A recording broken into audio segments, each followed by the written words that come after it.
দেশের বিভিন্ন জায়গার আরও কিছু খবর নিয়ে এখন থাকছে ডেস্ক রিপোর্ট। উপজেলা বিএনপির সম্মেলনের দাবিতে মানববন্ধন হয়েছে ফরিদপুরের সদরপুরে।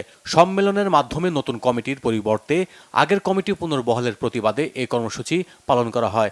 সকালে উপজেলা পরিষদের সামনের সড়কে এতে অংশ নেন বিএনপির বিভিন্ন পর্যায়ের নেতাকর্মীরা।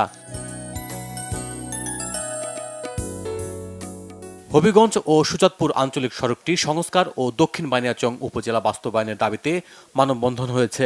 দুপুরে শহরের কোর্ট মসজিদ প্রাঙ্গণে এতে বক্তব্য রাখেন জেলা যুবদলের ভারপ্রাপ্ত সভাপতি কোহিনুর আলম সহ অন্যরা। ঢাকা আন্তনগর ট্রেন চালুর দাবিতে মানববন্ধন হয়েছে মোংলায়। সকালে পোর্ট পৌরসভার সামনে এই কর্মসূচি পালন করা হয়। এতে বক্তব্য রাখেন পৌরসভার সাবেক মেয়র ও বিএনপির নেতা জুলফিকার আলী সহ অন্যরা। বৃক্ষরোপণ কর্মসূচি পালন করা হয়েছে ঝালকাঠিতে।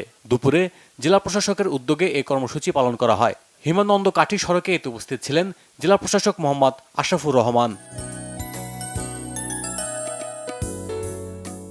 চলতি মৌসুমে হিমাগার ভাড়া অযৌক্তিকভাবে বৃদ্ধির প্রতিবাদে অবরোধ কর্মসূচি পালন করেছেন কুড়িগ্রামের আলু চাষি ও ব্যবসায়ীরা। সকালে কাঁঠালবাড়ি বাজারে এ কর্মসূচি পালন করেন তারা। এ সময় কুড়িগ্রাম রংপুর সড়কে প্রায় 2 ঘন্টা বন্ধ থাকে যান চলাচল। কিশোরগঞ্জের ভৈরব পৌরসভার 2025-26 অর্থ বছরের বাজেট ঘোষণা করা হয়েছে।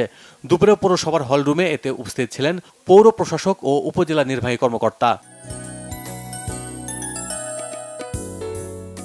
কথিত পীর শাহিন নুরি ও তার সহযোগীদের দ্বারা হামলা এবং করা মামলার অভিযোগে সংবাদ সম্মেলন হয়েছে ময়মনসিংহে।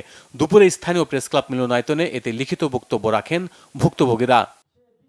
Bangla vision news desk.